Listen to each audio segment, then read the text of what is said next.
Nous continuons donc notre revue des problèmes en continuant par la haine. Alors, j'avais vu des statistiques qui donnaient 3 à 5% de messages haineux. Et là, j'ai trouvé une autre statistique publiée par l'association Respect Zone qui donne 12% des messages haineux et 10% de propos racistes. C'est un peu par rapport à la totalité des messages, mais en fait, c'est quand même préoccupant qu'il y ait autant de messages de haine.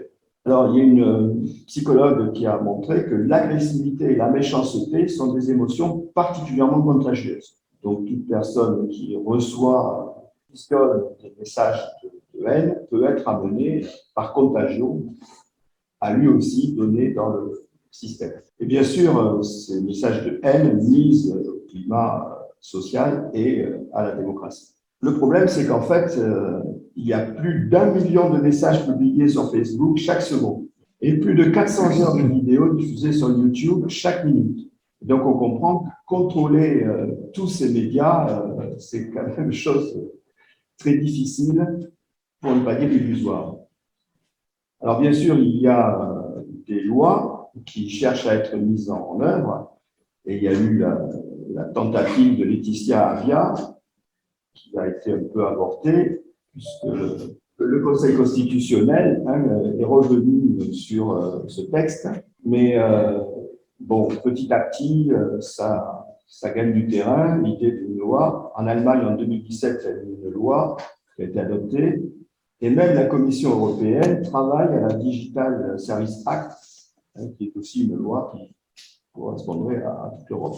Que faire aussi? Eh bien, il y a hashtag Stop Hate for Profit aux États-Unis qui propose le boycott des plateformes.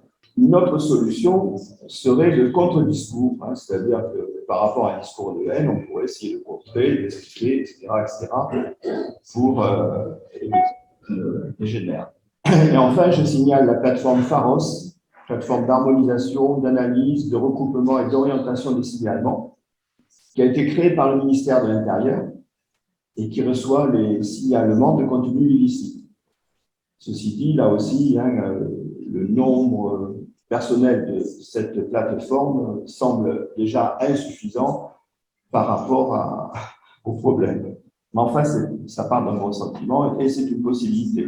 Quand on est témoin d'un contenu haineux, on peut très bien alerter Pharos. Alors ensuite, il y a aussi la pornographie. Vous savez que Facebook avait interdit célèbre tableau qui montrait une femme nue, donc la pornographie, ça n'a rien de pornographique puisque c'était de l'art. Comme elle est interdite sur les réseaux sociaux, eh bien, en fait, il y a d'autres réseaux qui se sont créés. Donc, pour Facebook, c'est Fuckbook. Pour Instagram, c'est Pornostagram. Pour YouTube, c'est PornTube. Et pour Pinterest, c'est Pinsex. Donc, on voit qu'il y a toujours des détournements. Alors, le problème, c'est que beaucoup veulent essayer de se camoufler pour consulter ces sites et ils le font en se connectant avec leur compte d'entreprise, ce qui est pas une bonne idée aussi, parce qu'ils s'exposent, eux et leur entreprise, à des chantages, ce qu'on appelle le sex scam, le ransomware, les sextorsions, c'est-à-dire du chantage. On reçoit des mails qui disent « Ah, vous avez fait ça, on vous a filmé, gna gna gna, donc vous versez tant en bitcoin, si possible, et sinon on le diffuse à votre entreprise, à votre famille, etc. » Alors, c'est d'autant plus vrai que le partage de contenu porno amateur, là aussi, connaît un certain engouement. Beaucoup vendent leurs photos ou leurs vidéos sur Internet pour se faire de l'argent. Et c'est une mode qui est partagée aussi par beaucoup de mineurs qui s'exposent à la convoitise ainsi des proxénètes. Par amour, on demande une photo, puis une photo un peu plus dénudée, puis plus ceci, puis un peu de vidéo, etc., etc. Et une fois qu'on a tout le matériel, eh bien, on fait chanter la personne si tu ne fais pas ça. Et donc, les simple nudes, c'est-à-dire les nus, les conduisent souvent à des revenge porn, la porno-divulgation, c'est-à-dire qu'on va dire que vous faire du chantage. Voilà, c'est du chantage. Et le phénomène est quand même assez inquiétant parce que la prostitution des filles qui ont 15 ans en moyenne, ça, il y en a qui commencent plutôt à 13 ans, ça peut être plus loin bien sûr, viennent. Alors, j'avais vu une première statistique où c'était entre 5 000 et 10 000, et j'en ai vu une autre où c'était entre 10 000 et 20 000. En fait, personne ne sait le chiffre exact de la prostitution infantile. On est contre les garçons. Oui, on peut, oui, enfin, c'est quand même relativement minoritaire, mais il y en a. Et donc, bien sûr, ça a toujours existé, la prostitution, et notamment même des mineurs, hein. Mais ça se développe justement très vite grâce aux réseaux sociaux, parce qu'il y a des sites où on peut très bien donner des rendez-vous, etc. On dit que la prostitution, c'est plus faire le trottoir, hein. Maintenant, tout se passe en ligne. Et ça frappe aussi toutes les couches sociales, alors que d'habitude, la prostitution des mineurs, c'était souvent des enfants qui étaient bien sûr en situation plutôt difficile. Ensuite, on trouve le trafic de drogue. Avant, c'était sur le fameux Darknet, hein. Les réseaux sociaux s'en sont emparés, Telegram, Instagram, Snapchat, Twitter, WhatsApp, Signal.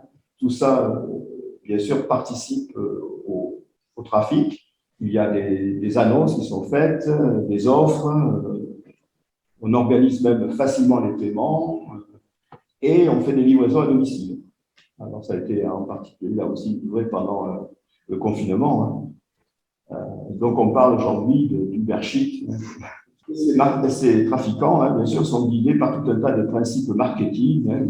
Ils font de la pub, hein, des vidéos, etc., pour appâter le client. Alors là aussi, les plateformes réagissent, hein, bien sûr, parce que ça ne leur fait pas une bonne publicité, mais sans trop de succès. Alors, les pouvoirs publics ont lancé aussi quelques opérations de coup d'achat, c'est-à-dire que les policiers se font passer pour des consommateurs, et comme on leur livre à domicile, lorsque les personnes arrivent, on les coffre. Et donc, ça a été notamment le cas à Toulouse, hein. Mais la plupart du temps, les livreurs sont des mineurs. Donc, ils ne sont pas grand-chose. Et ça nécessite des moyens considérables. Alors après, je voulais vous parler de la presse qui utilise abondamment les réseaux sociaux et qui se trouve maintenant souvent court-circuitée par les réseaux sociaux. C'est pour ça que les réseaux sociaux, on les appelle aussi des médias sociaux. Et donc, le problème, c'est que la presse, en général, diffuse des informations qui sont triées, qui sont structurées, qui sont analysées, hein, recoupées, vérifiées par des journalistes, alors que les réseaux sociaux, eux, balancent du brut de décoffrage, hein, qui sont des pseudo-faits, parce que là aussi, on sait très bien que tout dépend comment on filme, comment on enregistre, quel est le contexte, est-ce qu'on le montre, est-ce qu'on le relativise, et ainsi de suite. Donc, c'est de l'instantané maintenant. Si vous êtes témoin, vous prenez votre smartphone et puis vous faites une vidéo, une visio, et puis vous l'envoyez et ça passe sur le net en direct. Donc, la question, c'est celle de l'existence de faits. Et je vous rappelle ce que dit Friedrich Nietzsche. Il dit qu'il n'y a pas de faits, hein, mais que des interprétations de faits. Et des interprétations d'interprétations. Autrement dit, où est la réalité? On ne sait pas. Tout le monde peut dire ce qu'il veut et puis le prétendre. Et donc, on arrive même à cette idée qu'aujourd'hui, la presse mainstream, c'est le principal courant, hein, c'est-à-dire la presse officielle, hein, on va dire, est suspectée de cacher la réalité. On va voir, ça va correspondre à ce qui va suivre, hein, les fake news. Non, pas tout à fait. Je vais vous parler avant du tribunal médiatique. Donc, là aussi, hein, ce tribunal médiatique semble s'imposer, enfin, du moins le terme, parce que les réseaux sociaux s'empêchent de condamner en déniant toute présomption d'innocence avant que toute enquête soit ouverte.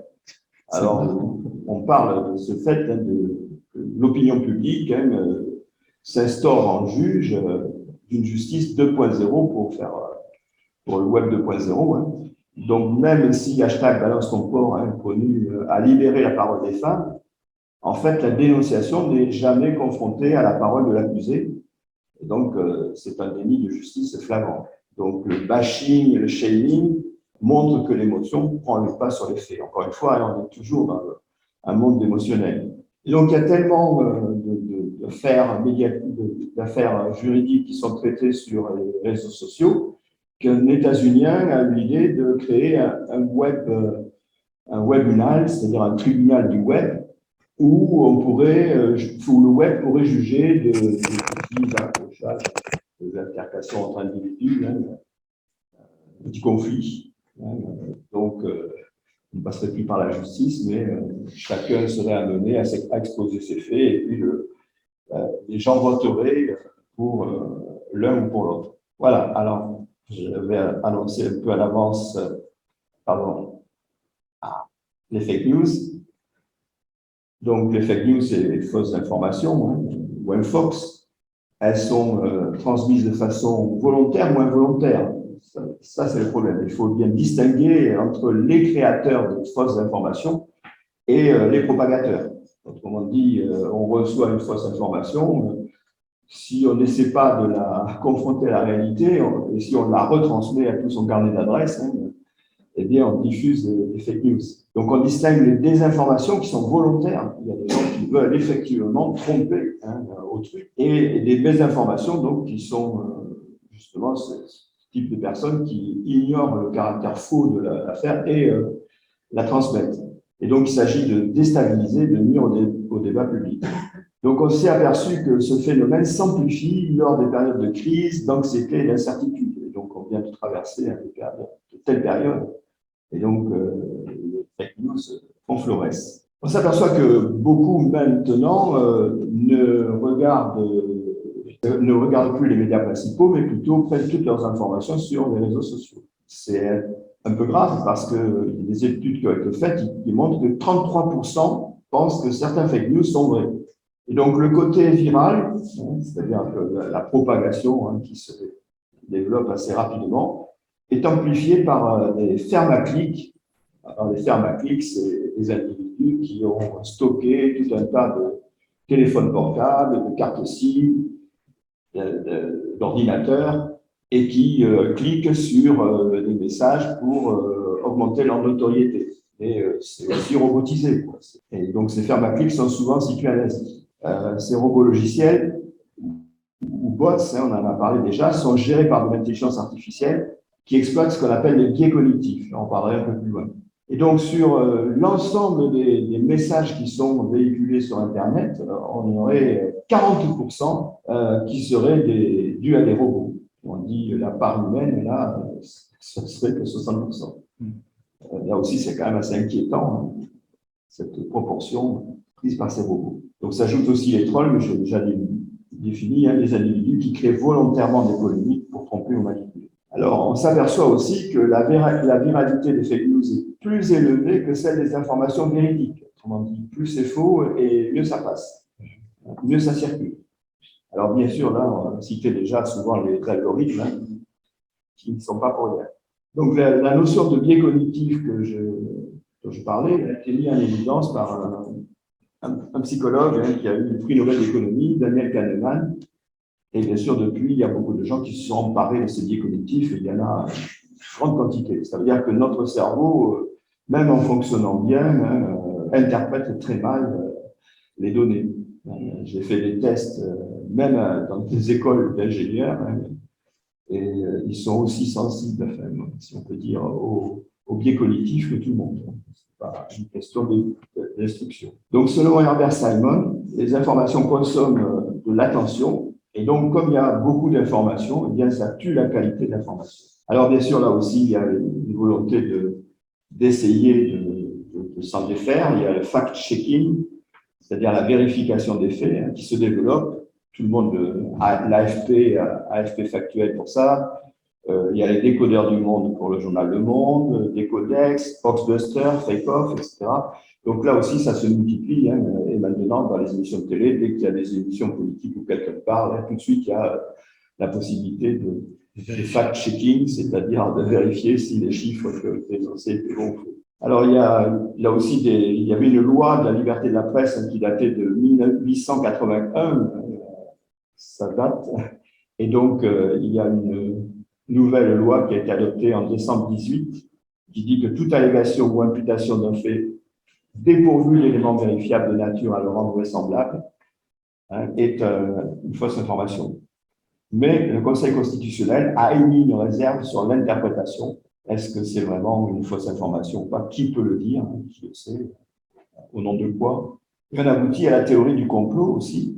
Donc, selon Taguieff, rien n'arrive par accident. Tout ce qui arrive est le résultat d'intention ou de volonté cachée. Donc aujourd'hui, dès qu'un événement apparaît, eh bien, automatiquement, il y a une théorie du complot qui va y être associée en se basant toujours pareil sur les biais cognitifs et notamment celui d'intentionnalité.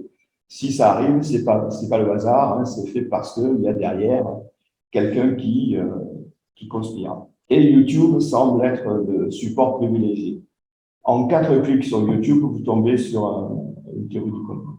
Alors, il y a quelques événements, par exemple la Révolution française, hein, ça a été l'objet d'une théorie du complot, les attentats, l'assassinat de Kennedy, hein, est-ce que c'est vraiment ce qu'on nous a dit, les virus, est-ce que c'est pas quelqu'un qui l'a créé, et alors les chemtrails aussi, alors ça c'est le fait qu'on voit passer des avions en réaction dans le ciel qui ont des traînées blanches derrière, mais en fait ces traînées blanches, c'est des produits qui sont susceptibles petit à petit de nous intoxiquer et de nous rendre dépendants.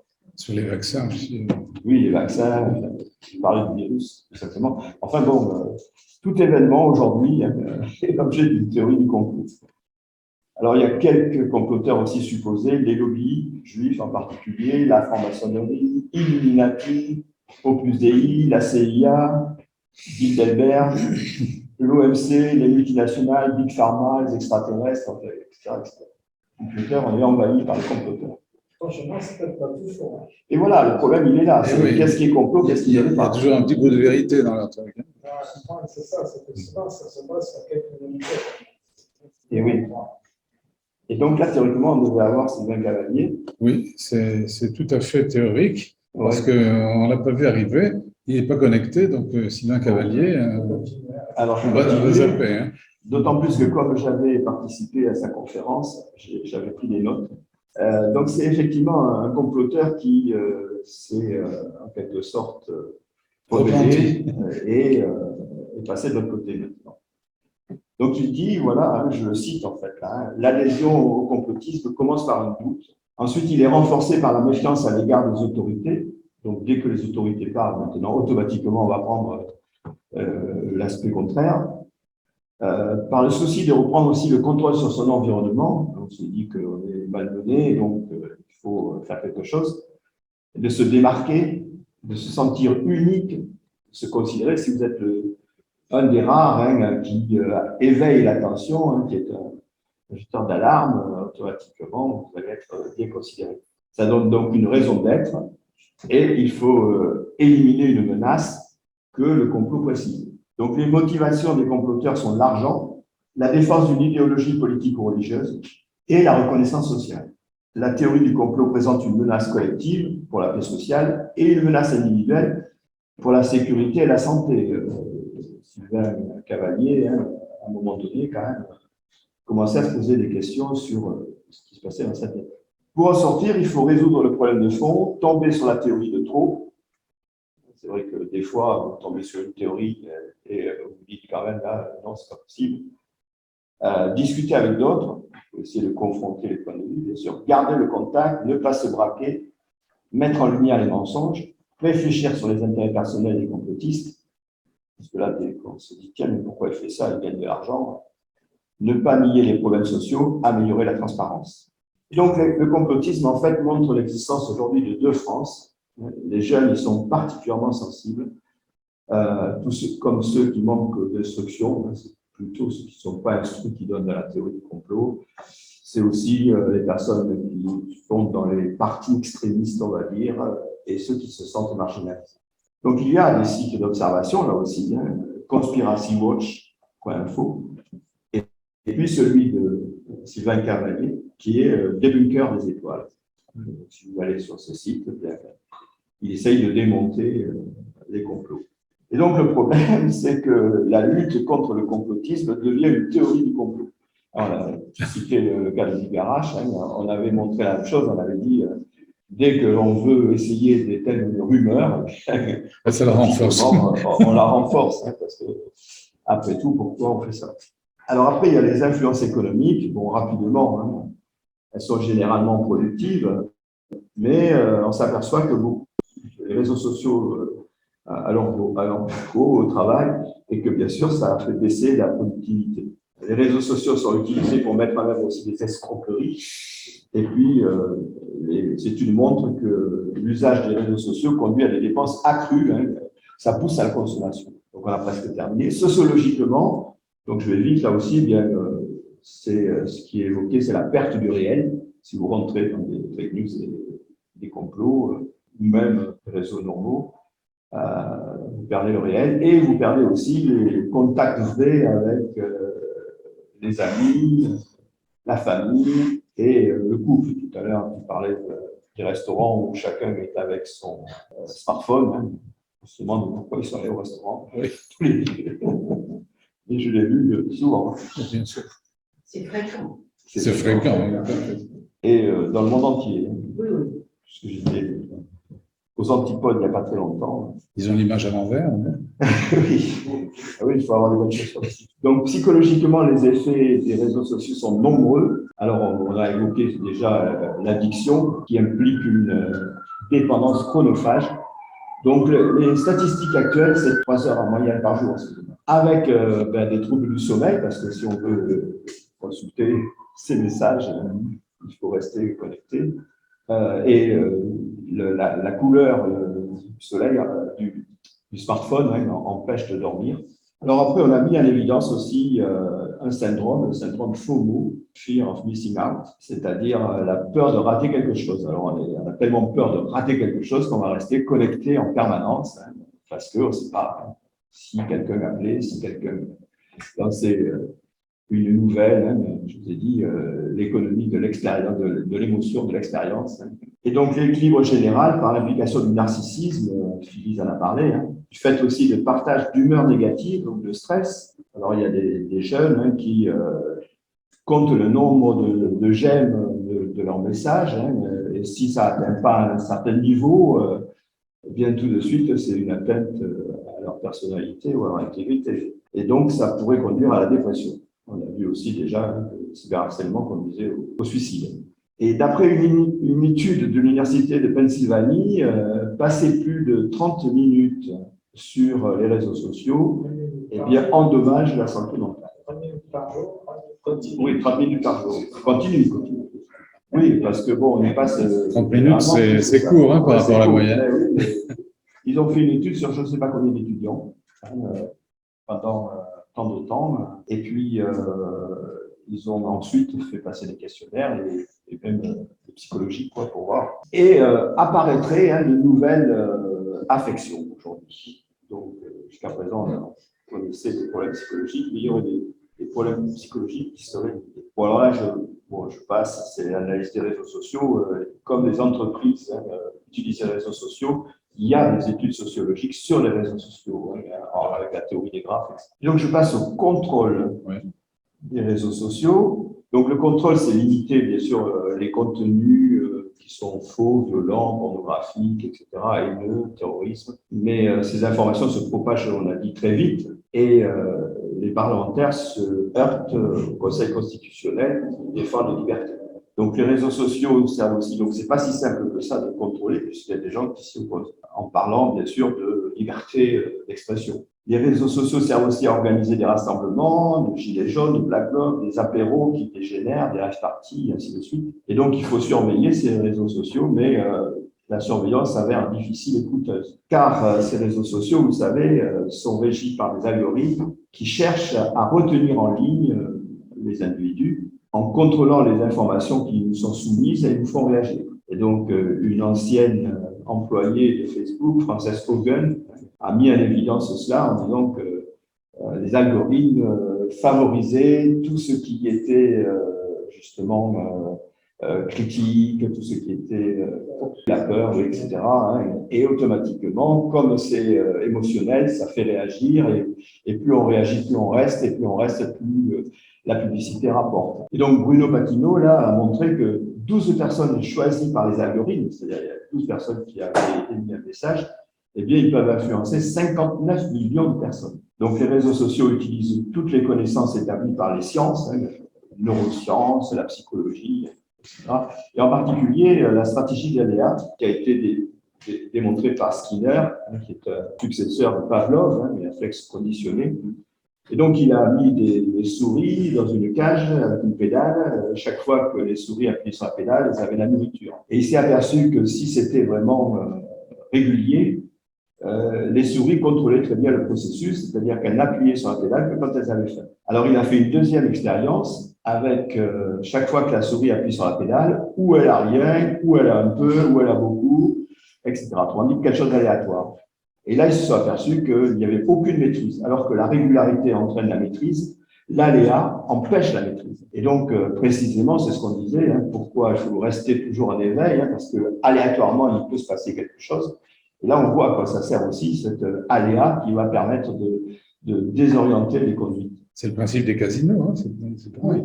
Oui, c'est vrai. Alors, la régulation se pose et puis on peut envisager trois types de régulation, l'autorégulation, la régulation étatique et la régulation supervision. Donc, l'autorégulation, c'est-à-dire que c'est les réseaux eux-mêmes qui devraient se contrôler, seulement selon quels critères, qui est légitime, etc. Donc, il y a eu la fameuse censure de Trump. Alors, parce que justement, encore une fois, le problème donc le contrôle par l'État, c'est considéré comme une atteinte à la liberté d'expression, d'autant que certains contenus sont vraiment illicites, mais il y en a d'autres qui appartiennent à ce qu'on appelle des zones de crise, c'est-à-dire, bon, est-ce que c'est vrai, est-ce que c'est faux, c'est une question d'interprétation. Qui peut décider, quoi. Toujours est-il que le nombre de modérateurs humains est largement inférieur, insuffisant, même si ces modérateurs ont des algorithmes sur lesquels ils s'appuient. Il y a des recherches automatiques qui se font. Mais bon, on s'aperçoit que c'est difficile. Et d'autant plus que si on met des règles de contrôle étatique, alors ça peut permettre à la censure de pays peu démocratiques. Et on le voit actuellement en Russie, par exemple. Donc, c'est vrai qu'il faut éviter peut-être de mettre en place des règles qui pourraient être ensuite détournées. Donc, le mieux serait la régulation en supervision, c'est-à-dire la participation de tous les participants à la régulation. Là aussi, bon, c'est un peu pieux, quoi. Et donc, ce que j'en retiens, moi, c'est qu'en fait, ça relance le conflit entre les deux structures de base, à savoir la centralisation verticale, autoritaire, et la décentralisation horizontale libérale, le réseau. C'est le réseau contre la pyramide. Et donc, c'est un peu de ça qui se joue dans cette question de régulation. Et on s'aperçoit qu'en fait, c'est extrêmement difficile de mettre les choses de force, en particulier dans certains domaines, comme les sciences, etc. Parce que si c'est vraiment faux, il y a quelqu'un qui réagit tout de suite. Donc, l'aspect communautaire peut marcher à condition que les règles soient bien définies, soient très claires et qu'on sache ce qui est bon. En effet, c'est le contre-exemple. Oui, c'est le contre-exemple. Je me rappelle quand Wikipédia, au début, c'était intéressant, j'ai fait quelques essais. Et comme je suis souvent dans les Pyrénées, devant un appartement, il y avait un panel. Bon, alors j'ai un peu improvisé. J'ai dit, ça doit être un Alsacien. Enfin, bon. Et puis en fait, c'était un Bordelais, géographe bordelais du 19e siècle. Mais je me suis fait engueuler. Donc c'est ce que tu dis, vrai, on est vite de se rattraper. Alors il y a des réactions maintenant. Il y a certains jeunes qui réagissent en désactivant leur compte pour mieux employer leur temps et être davantage eux-mêmes. Bravo. Là, j'ai eu des cas, des gens qui vont dans ce sens. Ouais. Après, une remarque un peu aussi que j'ai trouvée qui est quand même assez, j'allais dire étonnante, mais non. Les cadres de la Silicon Valley, perso, Mettre leurs enfants. placent leurs enfants dans des établissements tech-free, c'est-à-dire sans technologie. Il y a de quoi se poser des questions. Et enfin, il y a une étude qui a été réalisée au Danemark. Pendant une semaine, il y a des individus à qui on a demandé de continuer avec leurs réseaux sociaux et un autre groupe à qui il était question de ne pas accéder au réseau. Donc, pendant une semaine, et après, on a comparé les deux groupes en leur posant des questions sur le bonheur. Et il s'avère quand même que ce sont ceux qui avaient été débranchés, en quelque sorte, qui avouaient être plus heureux que les autres. Et donc, nous passons à la conclusion. Donc, les réseaux sociaux, en fait, ne sont que le reflet de la société. Autrement dit, la question, c'était, les réseaux sociaux sont toujours en cause. Et donc, j'en conclus qu'ils ne sont pas nécessairement une cause. même si aujourd'hui, les études montrent que le numérique serait en train de modifier nos cerveaux et nos façons d'être, de raisonner, de réfléchir. Donc, en fait, comme je vous l'avais dit, hein, tout ce qui se passe se passait déjà avant. Hein. Ce n'est pas la cause des réseaux sociaux. Ceci dit, ça ne veut pas dire qu'il faille les dédouaner pour autant. Vous y croyez que ça modifie le cerveau? Moi, je pense que oui. C'est bien possible. Oui. Ça, c'est des études que... Déjà, la capacité d'attention, c'est déjà évident. Oui. Le réel peut être... Alors, je continue. Le réel, parce que c'est en fait du réel, peut être décrit comme matière, énergie ou information. On peut prendre un de ces trois axes pour le décrire. La révolution industrielle concerne l'énergie et la révolution numérique concerne l'information et donc la connaissance. Donc, c'est pour cerner un peu le problème. Mais alors que la connaissance est un bien public, l'information se privatise. Alors là, j'aimerais bien attirer votre attention sur cela. C'est-à-dire, d'un côté, il y a le savoir commun, la connaissance, on va dire, mais cette connaissance, aujourd'hui, elle se dilue avec les fake news, avec les complotismes, etc. Autrement dit, on ne sait plus ce qui est vrai, ce qui est faux, même sans être dans le complotisme. Hein, on peut être amené à douter de tout.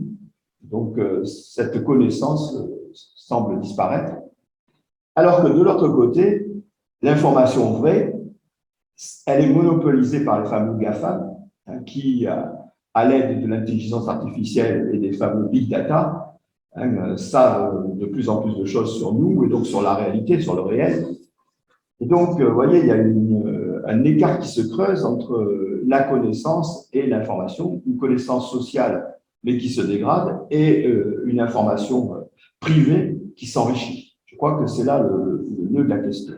Donc, Shoshana Zuboff parle de capitalisme de surveillance, hein, puisqu'effectivement, à travers toutes ces informations captées par les GAFAM, eh bien, il y a toute une science hein, de la connaissance, de l'information, et de putsch épistémologique, j'en reviendrai, qui exploiterait notre vie privée.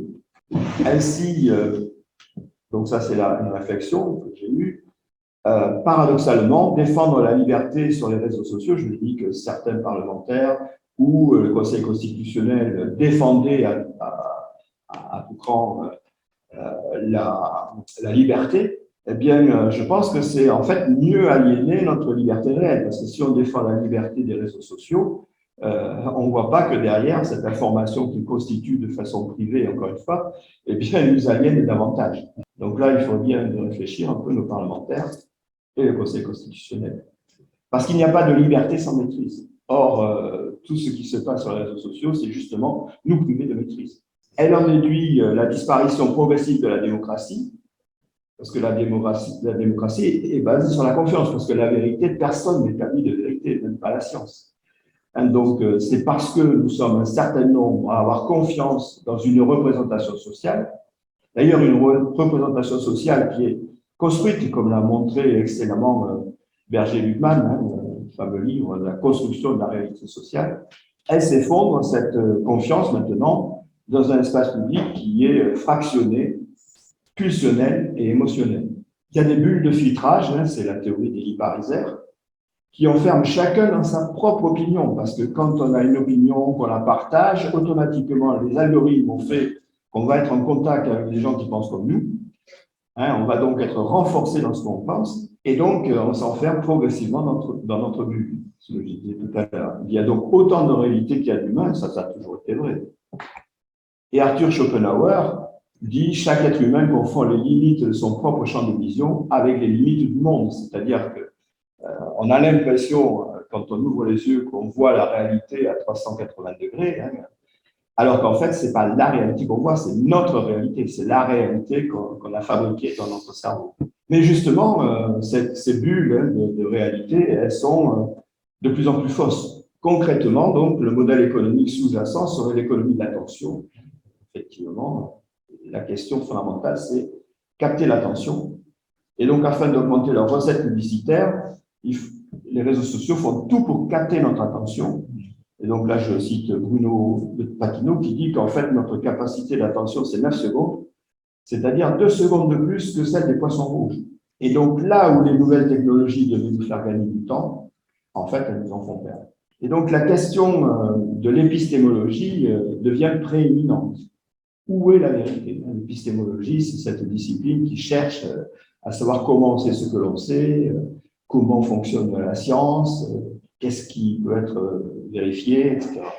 Ce que l'on sait, c'est que de toute façon, toute communication est susceptible de distorsion parce que la rupture épistémologique entre le réel et les représentations est omniprésente.